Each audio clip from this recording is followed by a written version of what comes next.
Hi guys, welcome back to the Sap and Liz podcast. We went making pottery. yeah, and this is mine. This is a soup bowl. Very nice. Liz is like, I'm gonna make a statue, but she made a soup bowl, and I made a mug for a friend. So Yeah, that's what. Should we put it over there? Here? Okay, perfect. Thank you so much.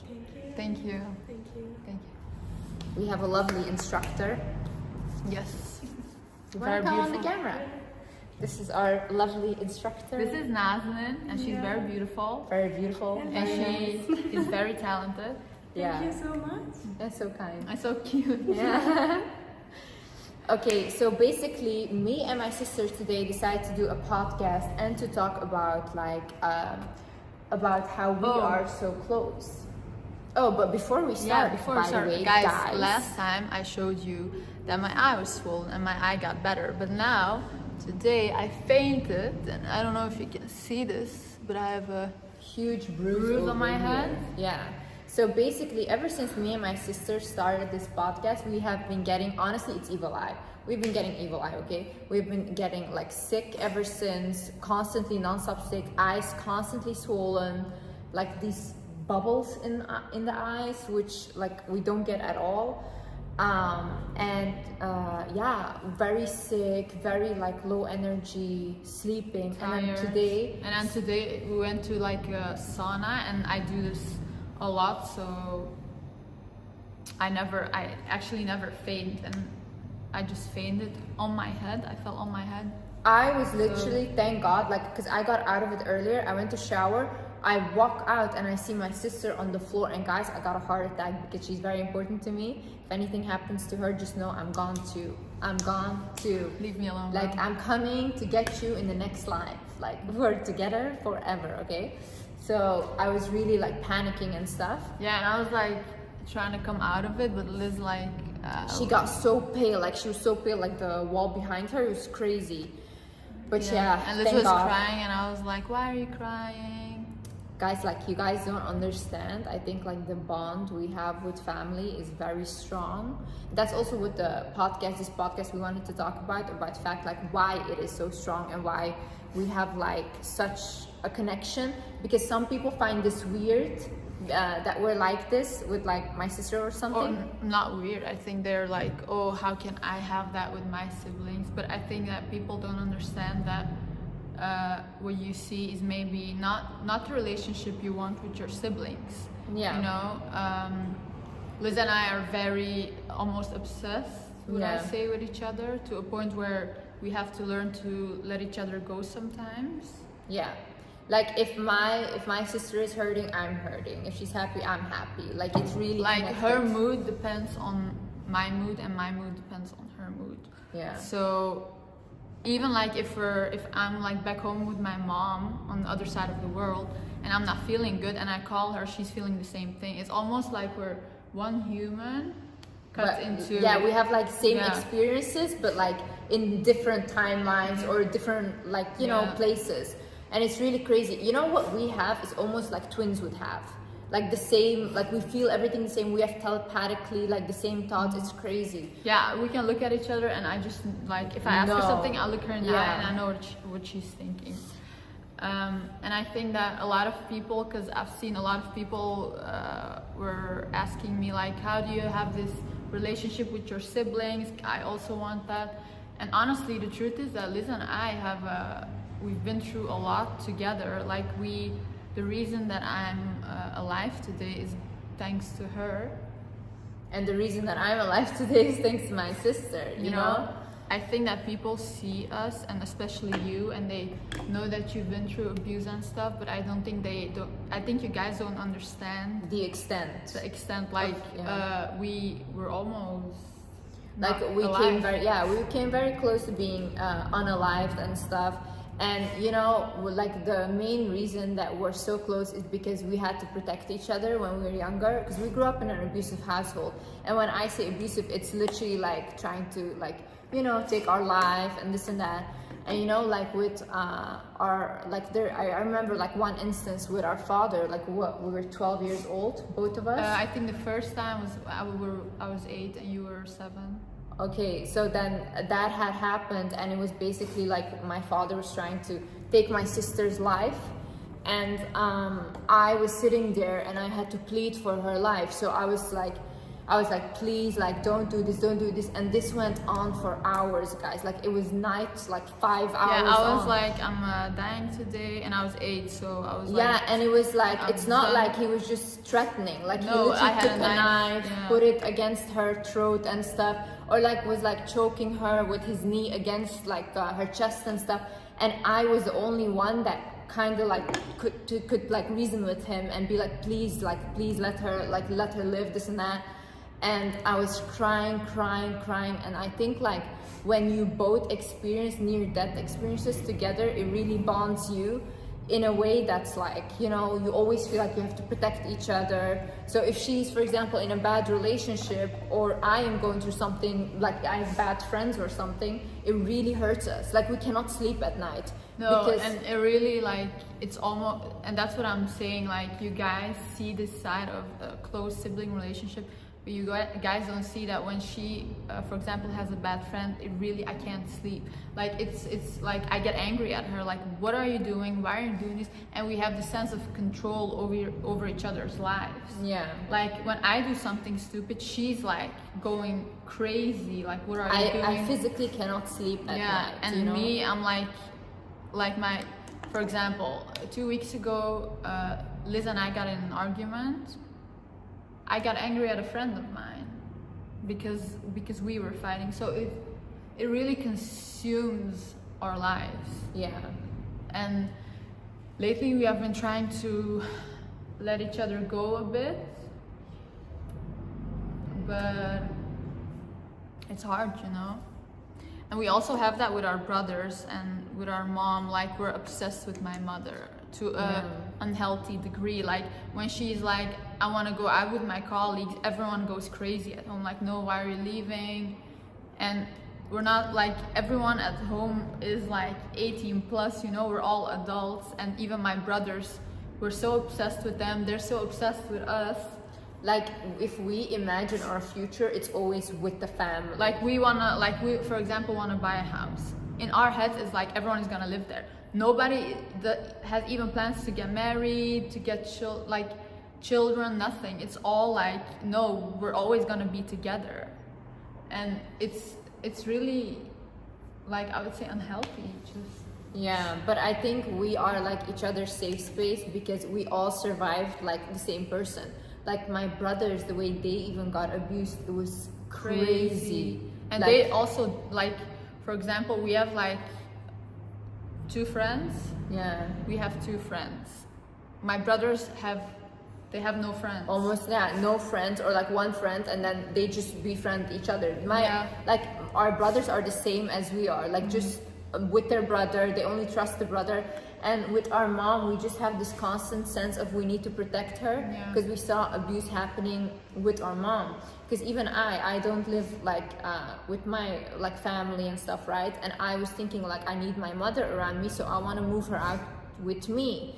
But then I can't because my brothers cannot live with her without her. Yeah, So, but you know, on the other hand, it's like very beautiful also, because we're now like talking about the depth of it. Yeah. But like, on the other hand, like, it's such a beautiful relationship we all have. Like, we really, when I talk about love, like, I just like, I know I fainted today and maybe I have a concussion, but like, even after the concussion, I was like, I called my mom, I was like, Mom, I love you so much, and you're like the best mom. I can't like get emotional. I can't like imagine a better mom, you know, and I like don't tell her enough. So I feel like also I just want to tell like everyone, just if you love someone, you should really tell them. And I don't think like people understand, like, if you have good parents and stuff, like how much they need it, you know. Because oftentimes we just think like, oh, whatever, they're okay, they're doing their thing, but like they really need to hear that. Because just my mom hearing it, she starts crying. Yeah, my mom, she was like so happy. And I know for my mom it's hard to accept love, and even for you. Yeah. And I've like past year I've been going through like something where I really have taught myself to open myself up more. So now I'm like telling everyone like I love you so much, I care about you. And I feel like a lot of like with Liz and my mom, it's hard for them to accept love, you know. And I try always, I just want to say like if you're giving love to someone, you should never expect them to love you back or say it back. It should always just be without conditions. So it should be like I love you and that's it. Like I don't need anything from you. I don't even need you to say it back. I just want you to know that I really love you and I care about you. Okay? And then it should be like this. And I don't know, after the concussion guys, I fainted really bad. Like I felt really bad today. I don't know if you guys can see it. It's like, you know, there is like different ways of showing love. Like for example, I like take care of people. Yeah. That's how I show love. I will not say it a lot, but I will show it through my actions, you know. Big actions. Very big actions. But that's like how I like take care, and I think that's also why I like seek that in a partner, that they take care of me. Not necessarily because I'm like materialistic or something, but that's also how I give love. Yeah. So I think that's just my love language. And I think also what I wanted to say is like, because people, they watch like our previous videos and they were like saying like, oh, how come like Liz gives her number without wanting it? You're not confident, this and that.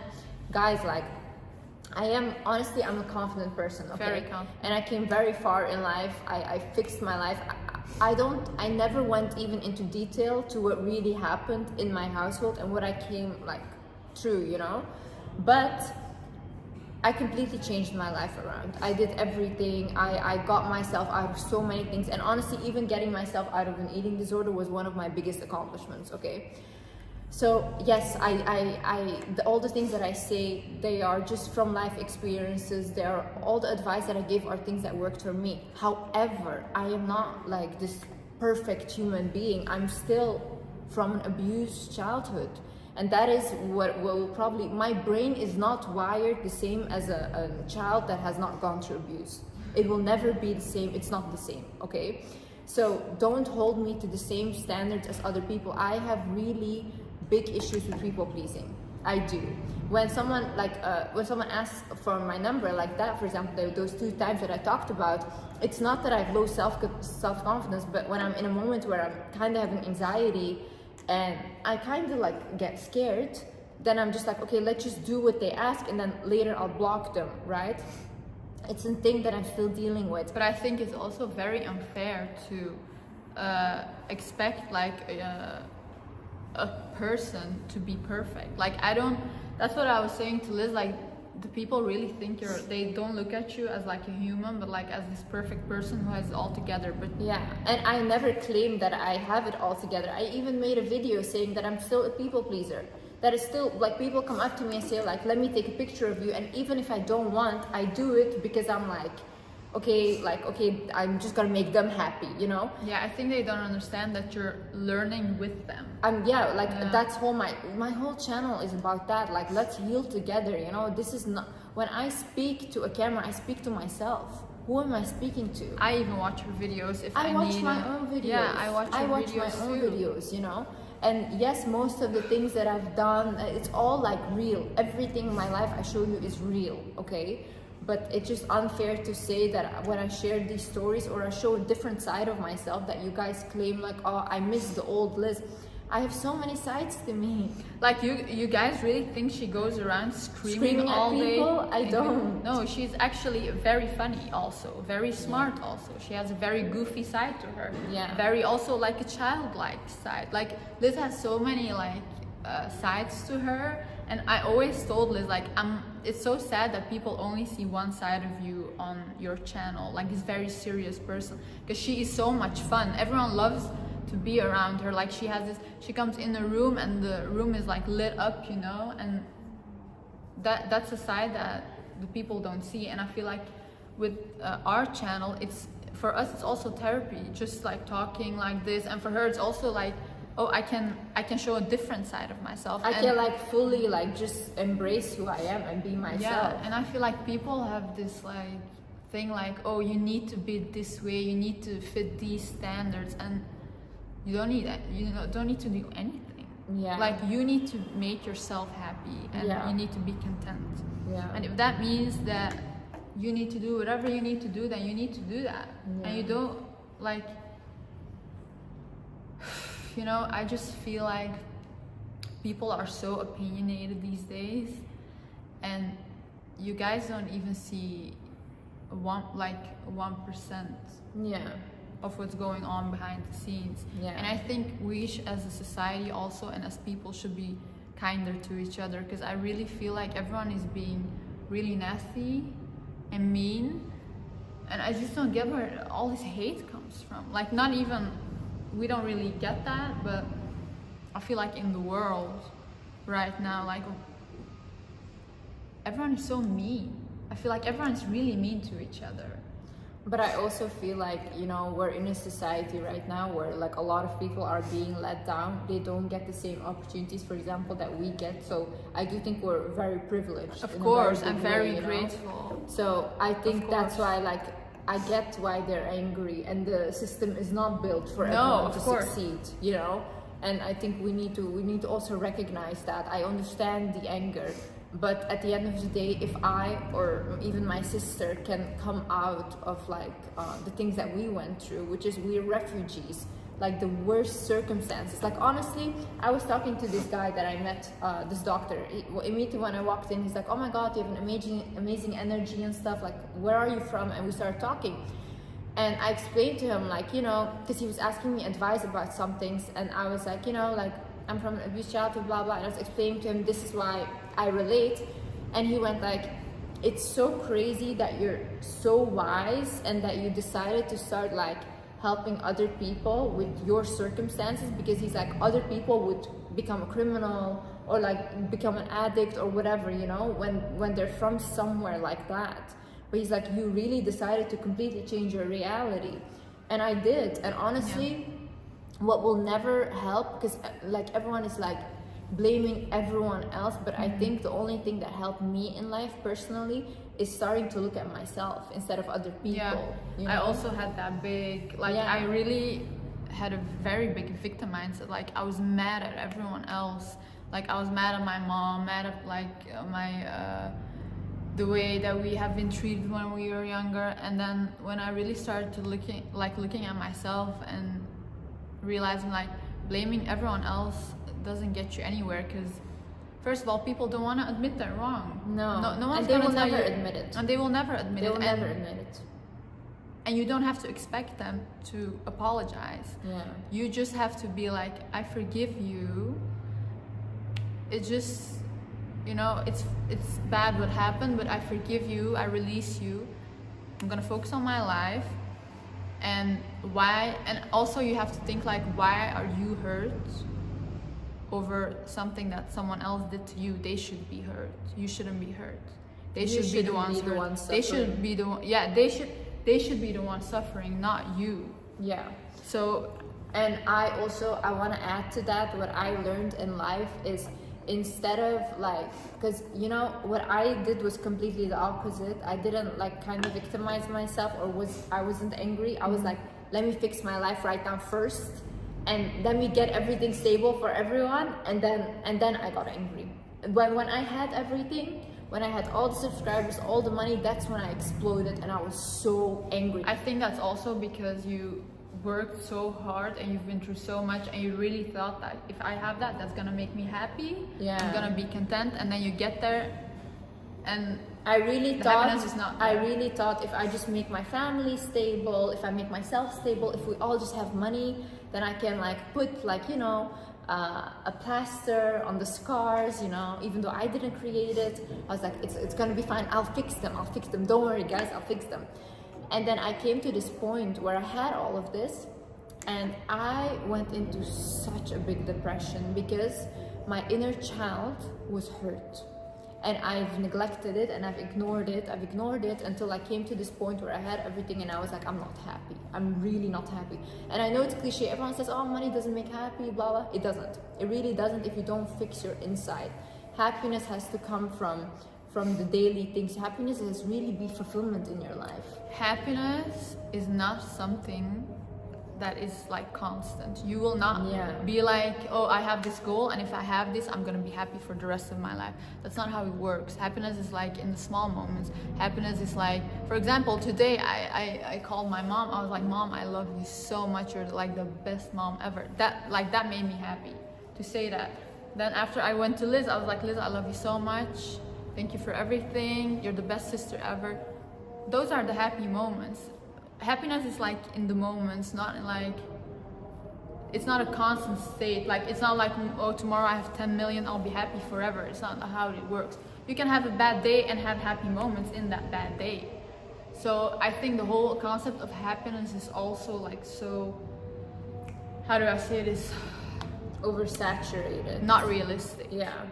And I think what you should strive for is just to be content. Yeah. Like, I'm content with life. I have this, I'm content. My family is happy. Like, I have content. I'm grateful. And also, if you still have this mind, the reason why you never get happy when you get the goal is because the happiness and the excitement lies in the process. But once you get that thing, you will realize it's just blah.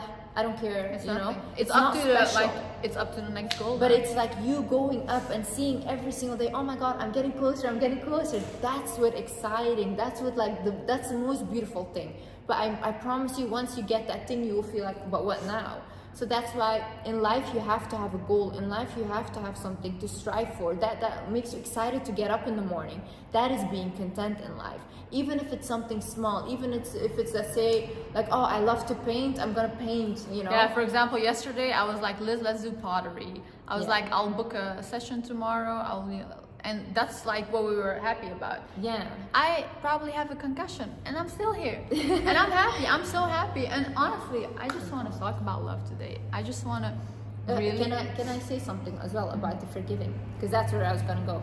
So it's not about like forgiving people or blaming them, whatever. What I have learned with like our father is you have to accept it, that it happened. You have to start accepting, and you have to mourn the loss of a father you never had, because we didn't have a father, you know. It was just like a tyrant in our house, you know, literally terrorizing every single one, and we didn't have a father. So I really realized I need to mourn the loss of not having one, okay? And I'm working on this right now, and I need to accept that it happened, and I will never get my childhood back. It will not happen. One day I walked into like a toy store, and I was just walking there with a friend, and we were looking for Halloween stuff. And I saw like all these children toys, and all of a sudden I just started crying. I started crying, I walked out crying, because I realized I will never have like a dad that will buy me like toys or all these things, you know. I know it sounds like crazy, but like the hurt, as you see, is still there. But I have to start accepting that this is life, this is what I went through, and I would not be here today being able to give others advice or talk about my own scars to heal other scars if it didn't happen. I wouldn't, okay? And I think there's a blessing in that, there's a lesson in that, and I didn't forgive him, I didn't blame him, I've accepted him. And I also know that because of his childhood, he behaved that way. I understand why this happened, and not to justify it, but my brain works. I need to understand situations. Like if someone hurts me, I need to understand, why did you do that to me? I'm really like that. So when I started understanding him, I also could release the pain, because I had empathy for them. And the same way, if your friends have hurt you, if people are bullying you, if you have like bad parents, whatever, instead of resentment, I think you should think about, these people are not happy, you know, themselves. And I think the worst thing in life is to live with like a black heart, to live with a heart filled with hate. I think that's the biggest punishment God gives a human, is to give them so much anger, hate, making them psychotic, because those people, they're not happy with themselves. They go to bed like, yeah, you know? And I just want to add to that also, like the other side to it, because of course you have to let go, and I agree with everything you said. I don't think let go, accept it. Accept, yeah. Don't let it go. accept that it was a part of your life. But I feel like a lot of times we put a lot of pressure on like the victims. For example, with us, it was always like, you have to forgive him, you have to do this, you have to, you know, he's your father, you know, and it's like, no, I don't have to do anything. Yeah, you don't have to. And there's this big thing on like, oh, but they're your, like, this is your mother, this is your father, this is your family, you know. No, that doesn't mean that I have to accept toxic behavior. That doesn't mean I have to accept toxic abuse just because you were my father or just because you are family of me. Yeah. You don't have to accept anything from anyone. And I think people push this family thing so much. Like, guys, you can have friends that are better to you than your family. Like, you don't have to accept shit from anyone just because you were born in that family. Yeah. And I feel like it gets pushed so much, like oh no, but it's your mother. But it's your mother, you know. But it's your brother. But it's your sister. No, I don't care. Especially if it's my mother or my father or my sister. Especially, you should respect me. You should even treat me better than other people. Yeah. So why am I accepting abuse? No, I'm not gonna do that. And if I have to cut ties, then I will. Yeah. Because I have to be happy, and I feel like a lot of people live like, oh, as long as my family is happy, even though they're like abusing me, you know, I can't say anything, I can't do anything because what will people think, you know? Yeah. People will think I'll go against my mother, I'll go against my father, but honestly, if you just live in a mindset of what will people think, you're gonna live in a prison for the rest of your life. It's a prison. For the rest of your life. Because first of all, people do not think. People are so stupid. Honestly, most people are very stupid. What they're doing is just following the crowd, following what their culture taught them, but they're not thinking for themselves, okay? Why would you allow someone that is not as highly intelligent as you or wise as you to control your life? Why would you allow that? You have the power over your life. Why would you let anyone control your life? It's your life. You have been given this one life.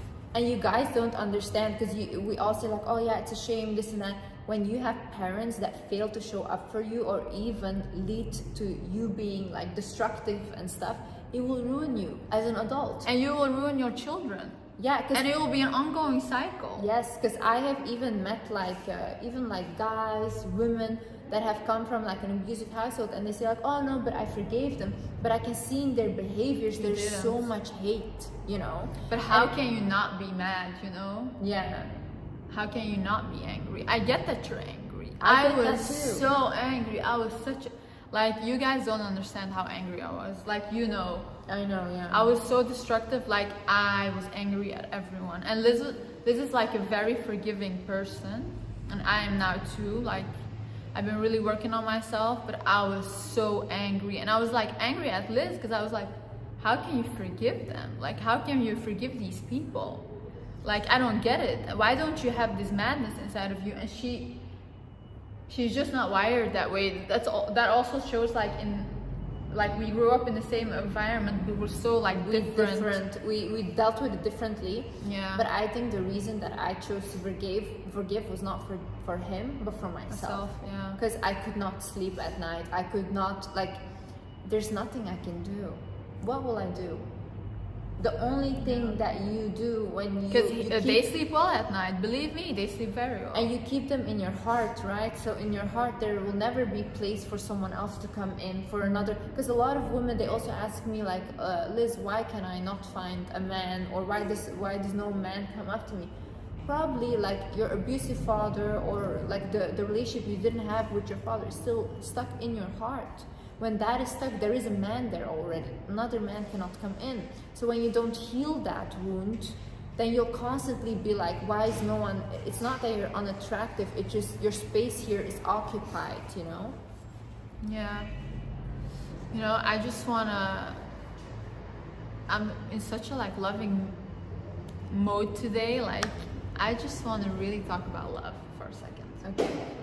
I really think that I've been talking to Liz about like the concept of love, and I really don't feel like we have unconditional love in the world right now. Like, everything is under conditions. Like, I'll love you if you're a good child. I'll love you if you're a good sister to me. I'll love you if you're loyal to me. You know, it's always with conditions, and that's not love.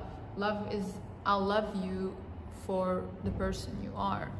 And that's what I was saying earlier, like I really feel like I just want to say, like, go to the people close to you and tell them that you love them, honestly, and don't expect anything back, because that's not real love. Just tell them, like, hey, I love you, it's yours to keep, and I really love you and I really appreciate you. Because I feel like a lot of times we forget to do that, and these are such like simple words at the end of the day. Like, even when is the last time I told you I loved you? Today. Yeah, but I mean just before this video. But I mean, like, before that. The day before. You tell me every day. Yeah, okay, I tell you every day. But for example, with my mom, I haven't told her in like 2 weeks. Yeah. So you really, and also you really have to love without expectations. Yeah. That's what I learned. Because before I was always like, oh, I'm not gonna tell them I love them because maybe they're not gonna say it back to me, you know, and then I don't want to be rejected. But now it's really, I'm such a person like, hey, you know, I love you. I really love you. And I feel like a lot of people get really uncomfortable, even my mom, because she doesn't know how to accept it. So she'll be like, yo, you're such a good child. I feel like she struggles with saying it back.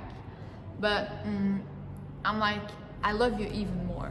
When she says that, like, you're a good child, I was like, Mom, I love you even more. You're the best because mother. I think that way also teaches them to love and to say it back, and don't make it awkward or cringe, you know? Because what is cringe at the end of the day? What is that? And feeling embarrassed, oh no, that's embarrassed, this and that.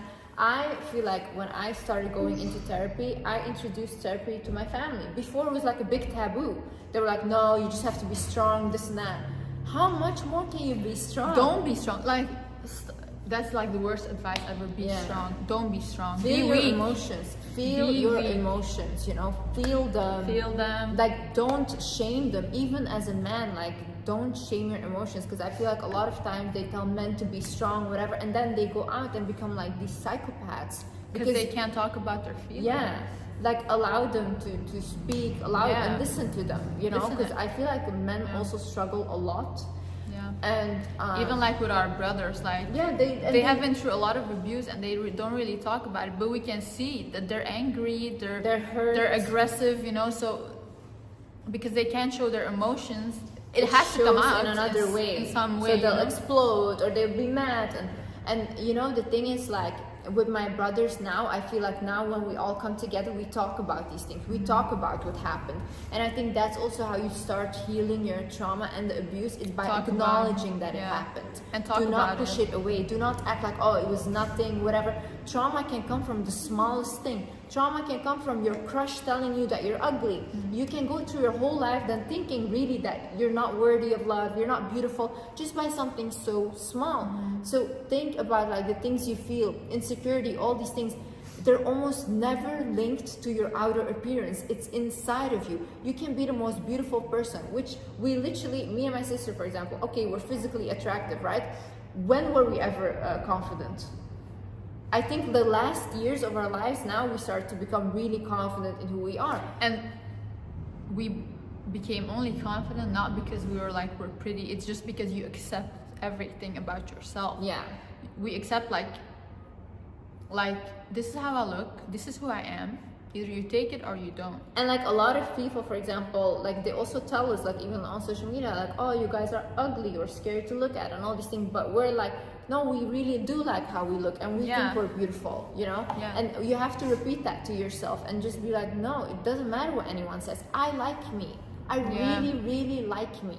And that is the most important thing. Like, do not go out thinking that other people will give you that confidence, will give you that love. If it doesn't come from inside, you have to give it yourself. Whatever you do with your looks, because I know people, they've changed their looks like so many times. They hate themselves. They literally are fixing your face or fixing your outer appearance. If you don't work inward, like inside, it's never gonna make you happy. I know people who have done nothing to their face, who have maybe are not the most attractive people to a lot of people. They are the most confident people I've ever seen, because they accept themselves as they are. You know? And stop comparing yourself to everyone, honestly. That's a big thing. Everyone compares themselves to everyone on the internet, and Believe me, people are not happy, okay? And like, it's also, not even like, even if they're happy, just don't compare yourself. and also, I would like to add as the last thing: do not share everything on like online about your life and all these things. Keep the things you love private, and even about relationships and stuff, because people are very miserable, and people, you don't know who's watching you, and evil eye does exist. Like, for example, me and my sister, like we said, ever since we started this channel, we have like these weird things happening to us constantly. Low energy, illness. She falls on her whole face today, which never happens, and my head is spinning the whole time. Yeah, In and this video, I've I can't also- even see myself clearly, but I've also noticed with my previous relationship, when I started like talking about it online, or when I started saying like all the things he does for me, we started to have issues in our relationship, or like his money became like issues and all these things, you know. And I even had to help him out financially, like. And I don't mind doing these things, but I just noticed I need to be very careful with sharing the things that I love or sharing the people that I care about, you know. because evil eye is very real and very dangerous. Protect yourself, like do not do these people, you know what, if you want to put it out there just to show off, don't do it. Keep it for yourself. That's the biggest blessing you have, you know. Even I see people posting their children all the time. This is also very dangerous, you know. I even think if a child cannot consent to being on camera, you shouldn't do it, because like, you know. Yeah, that's true. Be careful, guys. It's really, especially with the creeps out there, like especially with like all the people that do things to children and stuff, like it's bad, it's isn't dangerous. it? Is it bad? Is it swollen? No, you're just a little hot right now. We'll get out of this thing quickly. And yeah, I just want to add to that, guys. Tell the people you love that you love them. That's what I really wanted to say today. Love is like, it's so cliche what I'm saying, I know, but love is the most important thing, and love really is, honestly. Like, it's cliche, but love is literally the reason we exist. That is the reason we exist. Without love, there's nothing. No, because I know people, billionaires, seeking love, and they're unhappy. And even like if you're like, oh, I can't tell the people in my family that I love them because they'll like react weird. Who cares? Yeah. Just go tell. Be the one who starts it. Be the one who starts telling everyone. Be the cycle breaker. Yeah, be the cycle breaker. When I introduced therapy to my family, everyone was laughing at me. They're like, Liz, act normal. What are you saying? This and that. Like, what therapy, you know? And then I was like, no. And I kept pushing it. And now everyone is in therapy. Everyone is in therapy. And we need it. We really need it. And it really helps. Yeah. And also, if you can't afford therapy, like online, you can find so just many start things. Journaling as and well. Reading books can really help you. I had like this one follower of mine. She messaged me. She said that just by books, she healed her traumas, and she also came from abusive yeah, but I also childhood. feel like I healed a lot of things just by reading books. Because at the end of the day, these therapists also make books and they write everything down in these books. And also the book The Body Keeps the Score was a very good book for me to understand my trauma, because it explained that like my brain is wired differently than a non-abused child. And then I was like, oh wait, I'm not weird. It's normal that I behave this way because my brain is literally different, you know? Yeah. And then, like I said in the beginning, like you start to understand yourself more. You become more confident in who you are. You don't think, oh, I'm just a weird person. You only become confident not when you're the most beautiful, not when you're the smartest, but when you are like, I accept myself for who I am, and you know who you are. And you know who you are. Yeah. Just accept yourself for who you are, and then everything will fall into place, you know. Oh, and also I saw a question. Someone asking like, how do you deal with like younger siblings? I really want to answer this question. I think it was like an older sister. She was like, how do you deal with your younger sister? Because I feel like she, I don't know what she said, like sometimes she triggers me, the girl said.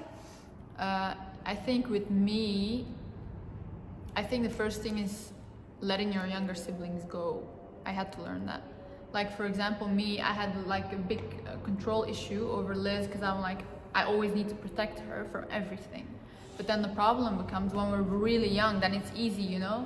But when she's 24 now, she's a grown woman, she can do her own thing. And I was so focused on like oh, she needs to be good, she needs to be, that I forgot about myself, you know. And I think as an older sibling, we have to realize that we're not their parents, and we need to let them go and let them make mistakes. It's okay, and just stand by their side when they need you. Like now, for example, if Liz needs me, she'll call me, she'll text me, she'll be like, I need something, I need this, I just need to talk or whatever, and I'll be there. But even like if she's going through something that I don't agree with, or like something that triggers me, I try to stay out of it and be like, you have to make your mistakes, and I'll be here when you need me. So don't get angry at your younger siblings, you know, they're still learning like all of us. And I think as well, to add to that, I think you have to understand that we're souls, right? So we are a soul. The family, the whole thing, that's just a construct. Just because you are the older sibling doesn't mean you carry that pressure, that you need to do all these things. You're a soul on your own, having your own mission in life. And you really, as an older sibling, have to focus on yourself. Your life. Yeah. Focus on your life, and when your siblings need you, they will let you know. Believe me, they will. They will. They will come crying. Just give them the love they need, and if they need you, be there. But don't force anything on them. Don't try to be their parent, because we're not at the end of the day, you know. So yeah. Okay guys, I hope you guys enjoyed this video. We love you guys so much. We really appreciate you, and thank you so much for the nice comments and subscribing and liking, like everything. We're really grateful for everything. We're really grateful. Really grateful. Thank you so much. Yeah, and thank God. Thank God always. Biggest blessing. Biggest blessing. It's true. Thank you so much. Guys, see you in the next video. Bye bye.